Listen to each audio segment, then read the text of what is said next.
Bonjour les amis et bienvenue à vous sur ma chaîne. Je suis Lionel Tev, créateur de cette chaîne et je suis développeur full stack, c'est-à-dire quelqu'un qui fait du front-end mais aussi du back-end. À travers ce tutoriel, nous allons apprendre à importer un loader sur nos sites. Ici, nous avons un mini-site de restaurant que nous allons implémenter petit à petit. Nous allons donc partir du loader pré-implémenté, chose que nous avons implémenté à travers la vidéo précédente. Nous l'allons utiliser et l'effet escompté de ce tutoriel est celui-ci. Voilà, nous avons le loader qui fonctionne. Nous allons dynamiser peu à peu notre restaurant. Alors, sans plus tarder, nous allons mettre en action. Alors les amis, nous allons créer un fichier index.html. Nous allons lui donner comme titre à cette page mon restaurant. Nous allons appliquer live server pour voir en live. Voilà, mon restaurant. Nous allons commencer à développer ici. Alors, nous aurons besoin d'un header, d'une balise header dans laquelle nous aurons un div.title. On va pouvoir mettre mon restaurant. Et après, nous aurons besoin d'une balise nav qui aura lien A, accueil, accueil, menu, menu, blog et contact. À vous le choix. Blog, contact. Alors ici, la page d'accueil sera normalement l'index. On va créer une page, .html. Et dans la suite du projet, nous allons créer d'autres. Par la suite, après, nous allons créer d'autres dont nous allons juste nous servir de ces deux d'abord dont nous allons créer menu.html. Pour ceux qui veulent, vous pouvez vous donner la tâche de créer blog.html, index et contact.html. Alors, là, ça serait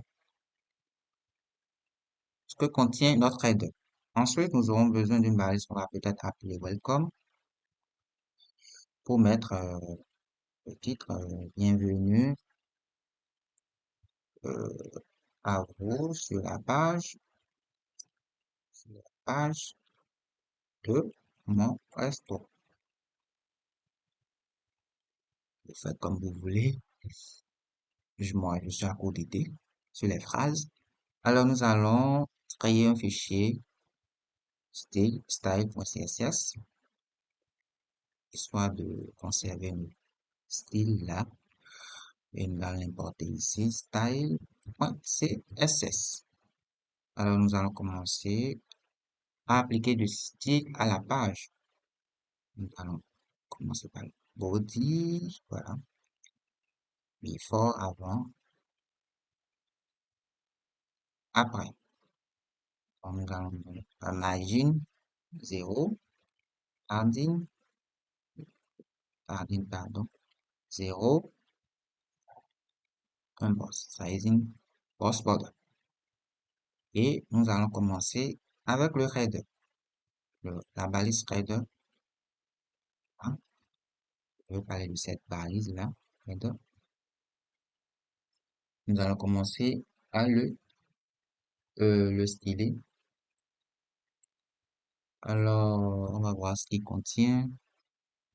C'est l'entête. Donc, nous allons le mettre, nous donner un display, inline, block,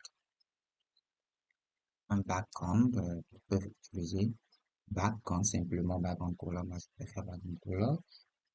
Ce concept, une couleur préparée, hein. Nous allons donner une pleine largeur pour qu'elle puisse occuper tout l'écran.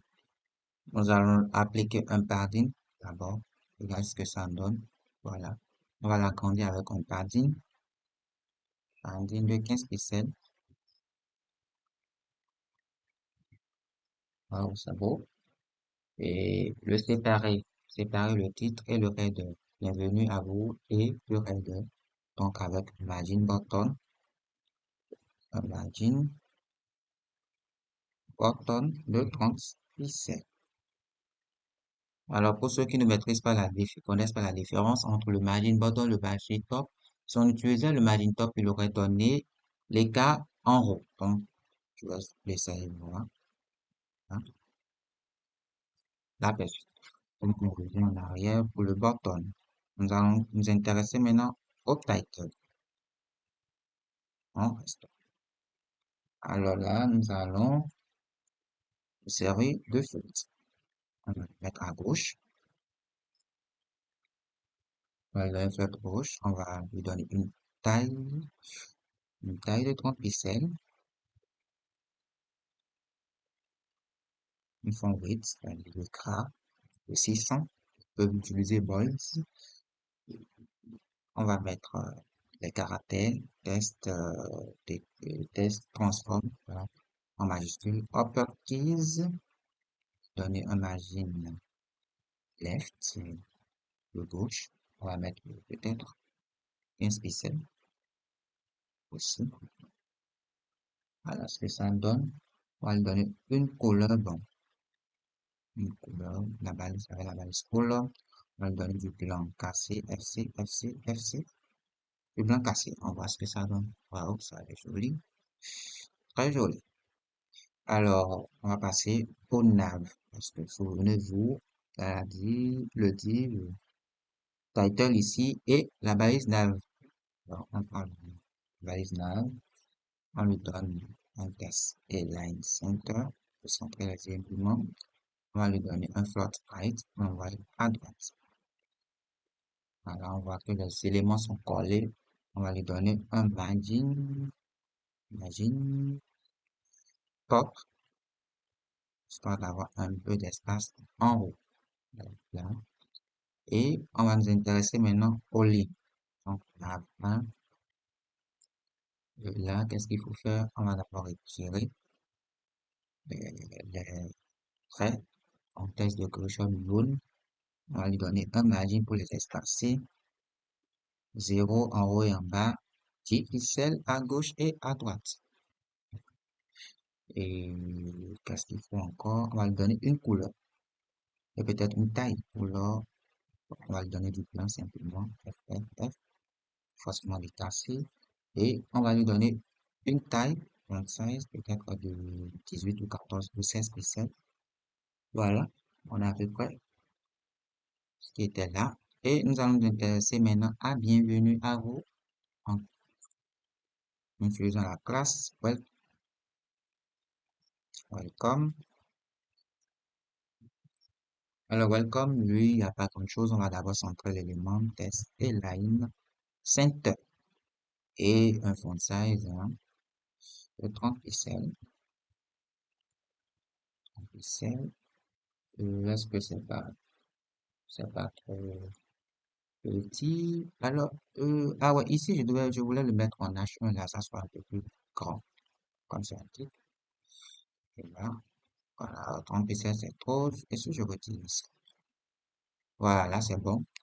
Mais on va casser un peu le gras, donc avec fond, et on va lui donner à 500.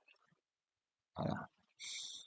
On va par la suite attaquer euh, la page du menu. Donc, on ira là, sur le menu. On va aussi, sur le menu, nous allons importer le CSS aussi, link style.css. Et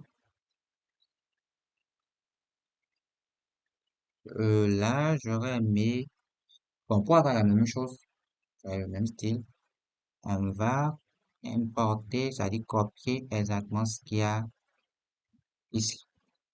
Là, qu'on ait une chose, c'est-à-dire comme ça, qu'on va cliquer ici, qu'on ait la même chose jusqu'à l'exception de welcome. On va nommer, on va changer la classe, on va mettre menu, ou on va peut-être mettre une image, voilà, avec la balise image. Ici, l'image que j'ai, moi, c'est image.jpg. on a une image qu'on va peut-être essayer de dynamiser. Alors ici, pour notre tête, on va peut-être mettre menu restaurant. Menu du restaurant. Là, ça va différencier l'aperçu. Et on retourne sur notre... alors nous allons styler le menu, notre CSS, la classe menu. Donc, on lui donne un display, class, justify, content, center, pour centrer l'image, un item center. On va voir le rendu. Ici, voilà. On peut peut-être diminuer la taille de l'image, avec un width peut-être de 600 pixels. On va voir ce que ça fait. Bon, là, c'est bon, le choix à vous. Donc, on a les deux pages. Maintenant, on va s'occuper du loader. Alors, je vais peut-être recoder le loader pour ceux qui n'ont pas pu suivre l'autre vidéo, la vidéo qui porte sur les loaders. Alors, on va créer, improviser. On va faire un loader ici. On va lui donner une position, peut-être une position fixe. Le top à 0 et le left à 0. Alors, on va lui donner une largeur de 100 VH, VH, le double panneau, et une hauteur de 100 VH. Alors, on va aussi appliquer le display first, l'histoire de center, display first, justify content center, non, center. En même temps, les trois propriétés vont de pair. Et là, item, justify, display flash vont de pair. Comme couleur, on va lui donner du blanc comme ceci. Voilà. On va faire une transition.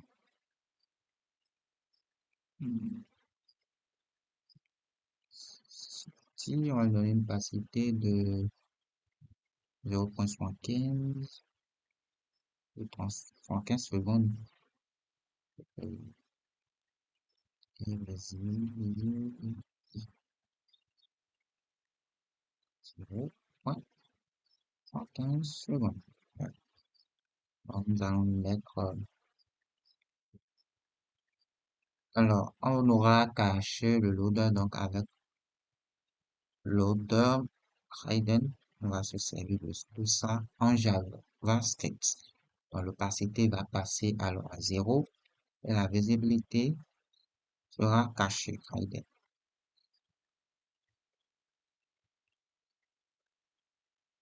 On aura aussi besoin de loader after. After. Tout ça sera utilisé en JavaScript.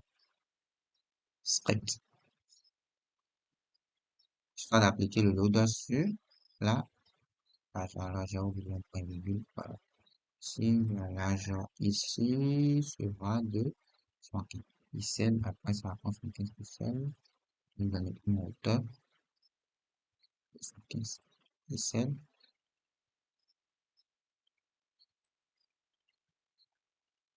Border 15 pixels solide. Bon, on va lui donner l'écrit D, border top. On va donner une couleur. Voilà. On va prendre la couleur de la couleur de tête, je veux dire. 50 pixels, comme c'est une animation qu'on va appeler loading. 75 secondes, 10 secondes, 10 infinite. On va implémenter cela à l'aide d'Inframe. Donc, on va mettre en base Frame. On va prendre le nom de loading. Voilà. loading. On va faire from. Alors, ça sera un peu compliqué pour ceux qui n'ont jamais fait du CSS avancé.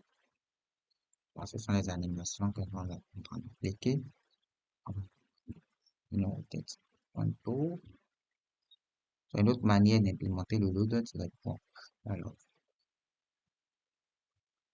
from it et A1. Alors, ici, nous allons importer le loader que nous allons créer ici. Vous avez ici, nous allons importer. Ici, il va pas s'afficher directement comme ça. Donc, on va l'importer sur ici. Voilà. Donc, on va prendre point loader. On va l'importer aussi sur le menu, histoire qu'il fonctionne. Vous pouvez le mettre n'importe où sur la page. Point loader. Voilà. Et maintenant, nous allons créer un fichier script. Script.js. Et nous allons importer aussi sur les deux pages. Avec le script, on peut peut-être importer en bas de page. Script source.